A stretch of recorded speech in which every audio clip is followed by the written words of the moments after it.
지역 대결과 이념 대결 구도가 약해지면서 이번 대선에서 호남 몰표는 없을 것으로 보입니다. 절대 강자가 없는 호남에서 문재인, 안철수 두 후보의 경쟁은 치열해지고 있습니다. 세월 후의 선체가 변형된 것으로 드러났습니다. 사고 원인 규명에 차질이 생기지 않을까 하는 우려가 나오고 있습니다. 광주시 소방공무원들이 승진인 사료에 상사들에게 돈을 상납했다가 감사원 감사에 적발됐습니다. 음주운전이 의심되는 차량을 뒷쫓아가 일부러 사고를 낸 뒤에 합의금을 뜯어온 일당이 붙잡혔습니다. 전조등을 안 켜거나 비틀비틀 운전하는 차량을 노렸습니다. 여러분 안녕하십니까? 한 달이 채 남지 않은 대통령 선거가 유례없는 구도로 흘러가고 있습니다. 이번 대선에서는 과거와 달리 호남에서 몰표가 나올 가능성이 사실상 사라졌습니다. 보수 후보들의 부진 속에 지역과 이념 대결 구도가 약화되고 호남에서도 양강 구도가 형성되면서 호남 승부가 주목을 받게 됐습니다. 윤근수 기자입니다. 1987년 직선제 개헌 이후 치러진 6번의 대선에서 호남은 특정 후보에게 몰표를 줬습니다. 3번의 대선은 DJ라는 호남 인물에 집중적으로 투자했습니다. 2000년대에 치러진 3번의 대선에서는 보수의 반대편에 선 후보에게 호남 유권자들이 표를 몰아줬습니다. 하지만 지역 대결과 이념 대결 구도가 약해진 이번 대선에서는 호남에서 몰표가 나올 가능성은 줄었습니다. 최근의 여론조사 지지율 흐름도 호남에서 문재인, 안철수 두 후보가 경합하는 양상입니다. 후보들 사이에서는 호남 주도권을 잡기 위한 전쟁이 이미 시작됐습니다. 문재인 후보는 안철수 후보와 보수 유권자들의 결합을 문제 삼으며 호남 민심을 자극하고 있습니다. 적폐 세력들 그쪽 또 지지를 많이 받고 있는 상황이어서 과연 안철수 후보가 정권 교체를 말할 수 있는 것인지. 반면 안철수 후보는 문재인 후보가 집권하면 정권 교체가 아니라 패권 교체라고 주장하며 반문 정서를 자극하고 있습니다. 저는 비록 상대방 캠프에 있는 사람이라고 할지라도 집권 후에 그 문제에 대해서 우리나라 최고의 전문가라면 등용하겠다는 말씀입니다. 판을 유리하게 만들려는 두 후보들의 경쟁 속에 누구를 선택해야 더 나은 정권 교체이고 호남의 이익에 부합할지 유권자들의 고민이 깊어지게 됐습니다. MBC 뉴스 윤근수입니다. 세월호 선체 훼손에 이어 이번엔 선체 변형까지 발생한 것으로 확인됐습니다. 그동안 확인되지 않았던 선체 변형이 왜 그리고 언제 발생했는지 의문이 일고 있습니다. 김양훈 기자입니다. 세월호가 부두에 세로로 길게 누워 있습니다. 당초 객실 부분이 육지 쪽을 향하도록 90도 회전할 예정이었지만 그대로 현 자리에 거치됩니다. 선체 구조가 약화돼 선체 변형이 발생했다는 것이 이유입니다.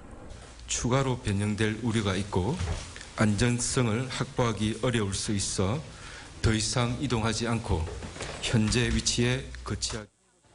하지만 발표 내용이 이상합니다. 세월호를 실은 모듈 트랜스포터는 반잠수식 선박에서 빠져나온 뒤 회전을 시도합니다. 이후 안전성을 확보한다며 야간 작업을 중단했는데 아침에 선체 변형이 확인된 겁니다. 어떤 별도의 작동은 없었습니다. 그럼에도 불구하고 그 이후에 야간 기간 동안에 선체 변형이 추가로 있었다는 점은 오늘 회의에서.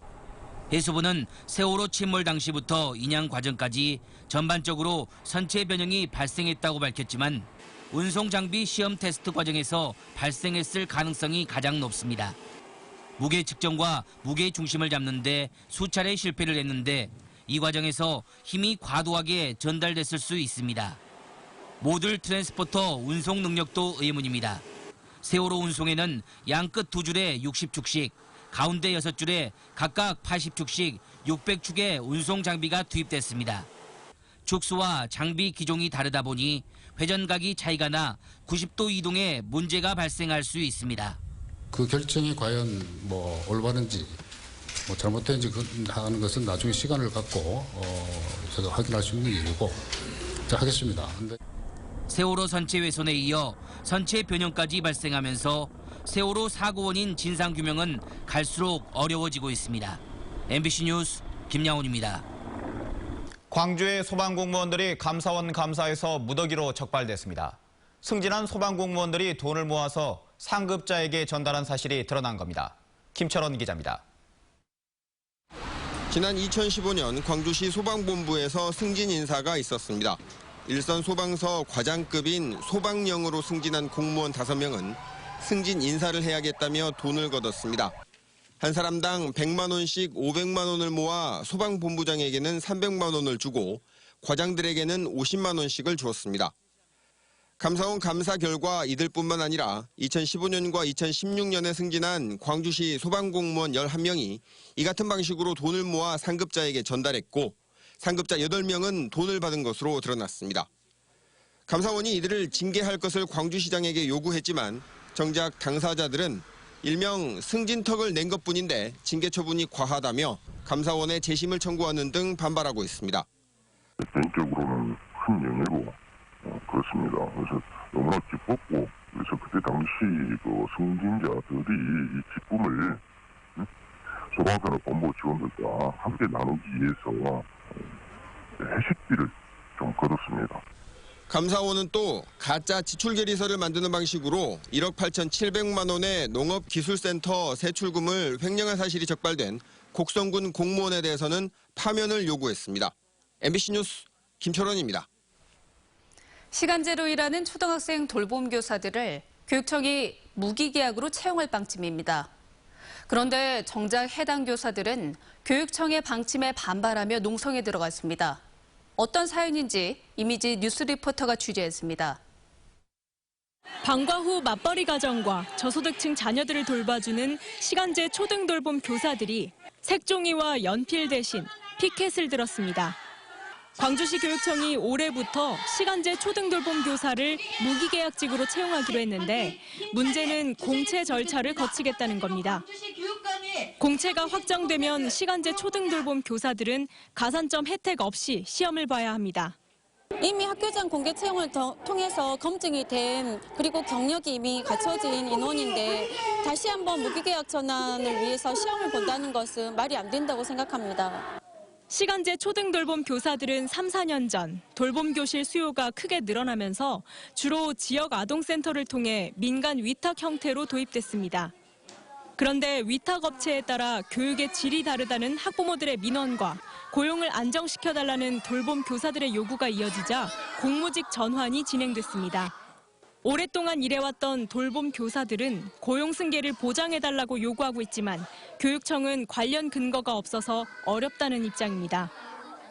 광주시 교육청과 시간제 초등 돌봄 교사 측은 농성 후 첫 협의를 이어갔지만 마땅한 결과물을 내지 못해 당분간 입장차를 유지할 것으로 보입니다. 시간제 돌봄 교사들에게 남아있는 계약 기간은 5개월 남짓입니다. 그때까지 고용 승계가 협의되지 않을 경우 공채에 들지 못한 교사들은 교실을 떠나야 합니다. MBC 뉴스 이미지입니다. 음주운전자를 상대로 고의로 사고를 낸 뒤에 합의금을 뜯어낸 일당이 붙잡혔습니다. 광주지방경찰청은 지난해 8월부터 최근까지 상무지구 일대에서 음주운전자로 의심되는 차량을 쫓아가 고의로 사고를 내는 수법으로 28차례에 걸쳐 합의금 1억여 원을 뜯어낸 혐의로 42살 고 씨를 구속하고 공범 2명을 불구속 입건했습니다. 경찰 조사 결과 고 씨는 전조등을 켜지 않거나 운전이 불안정한 차량 등을 범행 대상으로 삼은 것으로 드러났습니다. 기아 타이거즈가 시즌 초반 상승세를 타고 있지만 경기 막판 불펜진의 난조가 찬물을 끼얹고 있습니다. 불펜 강화, 우승으로 향하는 마지막 퍼즐이 되고 있습니다. 송정근 기자입니다. 3연속 위닝 시리즈에 중요한 고비 때마다 터지는 결정적 한 방. 넘겨버립니다. 투런. 기아의 시즌 출발은 좋습니다. 시즌 초반이지만 6승 2패로 성적도 좋고 우승 후보다운 탄탄한 전력도 과시하고 있습니다. 헥터와 양현종, 패틴으로 이어지는 강력한 선발진은 1.93의 평균 자책점으로 안정적인 선발진을 꾸리고 있습니다.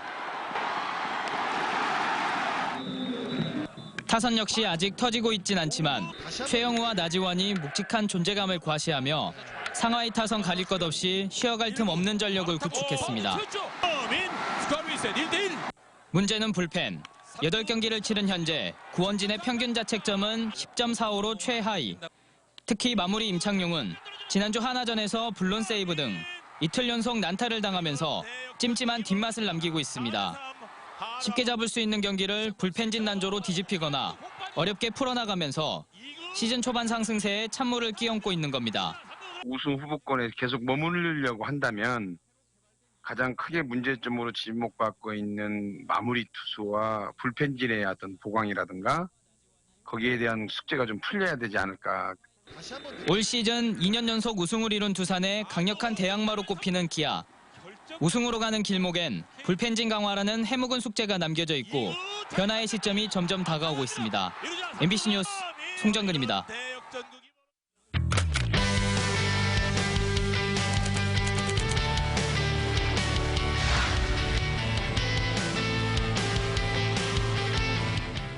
소득은 늘지 않는데 물가는 오르고 다들 지갑 열기가 무서우시죠. 호남지방통계청이 발표한 자료에 따르면 광주 지역 소비자 물가 지수는 지난 10년 사이 25.2% 올랐습니다. 생선, 채소 같은 신선식품 지수는 그 2배 가까운 45.4%나 상승했습니다. 특히 갈치는 140%, 생각은 131%가 상승해서 농수산물 가운데 상승률 1, 2위를 차지했습니다. 공산품 중에서는 비스킷이 131%, 고추장이 124% 등으로 역시 음식이 1, 2, 3위에 올랐는데요. 장보기가 겁난다는 게 빈말이 아니었네요. 그렇다면 주거비와 교통비는 어떨까요? 주택 임차료는 10년 전에 비해서 19%가 올라서 전국 7대 도시 가운데 제일 적게 올랐고요. 시내버스 요금은 41%, 택시 요금은 37%로 전체 소비자 물가 상승률보다는 높았지만 전국 평균보다는 낮았습니다. 교육비는 얼마나 올랐을까 궁금하시죠? 초등학생 학원비는 42.8% 올랐고요. 중학생은 58%, 고등학생은 64.8% 올랐습니다. 초등학생 학원비를 제외하고는 모두 전국 평균 상승률을 크게 웃돌았습니다. 지난 10년 동안 광주의 물가 동향을 보니까요. 장바구니는 가벼워졌고 아이들은 학원 다니느라 바빠졌네요. 오늘의 검색창이었습니다. 광주 도시철도 2호선 건설을 위한 사업 추진 일정이 지연되고 있습니다. 광주시는 차량 양식을 결정하기 위해 당초 3월 중에 조달청에 발주를 맡길 예정이었지만 시의회의 반대로 발주를 하지 못하고 있습니다. 광주시는 의회와의 협의를 거쳐 4월 중에는 발주를 마무리하고 실시 설계 등 후속 절차에 들어간다는 방침이지만 일정이 지연되면서 내년 상반기 착공이 어려울 수 있다는 우려가 나오고 있습니다. 국과수의 전일빌딩 총탄 발굴 조사 결과가 이르면 이번 주 중에 나올 것으로 보입니다. 광주시에 따르면 전일빌딩 천장에서 총탄 발굴을 위해 정밀조사를 진행한 국과수가 보고서 작성을 위해 막바지 검토 작업을 진행하고 있습니다. 광주시는 보고서 작성이 마무리되고 내부 결재 과정을 거치면 이르면 이번 주 안이나 다음 주 초에 결과가 통보될 것이라고 밝혔습니다. 광주시와 조달청이 벤처 창업 기업을 지원하기 위해서 업무 협약을 체결했습니다. 이번 업무 협약에 따라 광주시가 추천한 유망 벤처 창업 기업들이 조달청의 온라인 상품몰인 벤처나래를 통해 공공조달 시장에 진출할 수 있게 됐습니다. 그동안에는 벤처나래에 등록하기 위해선 중앙부처의 추천을 받아야 했기 때문에 신생기업들이 조달 시장에 진출하는 데 어려움을 겪었습니다. 스펠리를 넘게 해주는 것도 중요한데 결국 마지막에 구매처가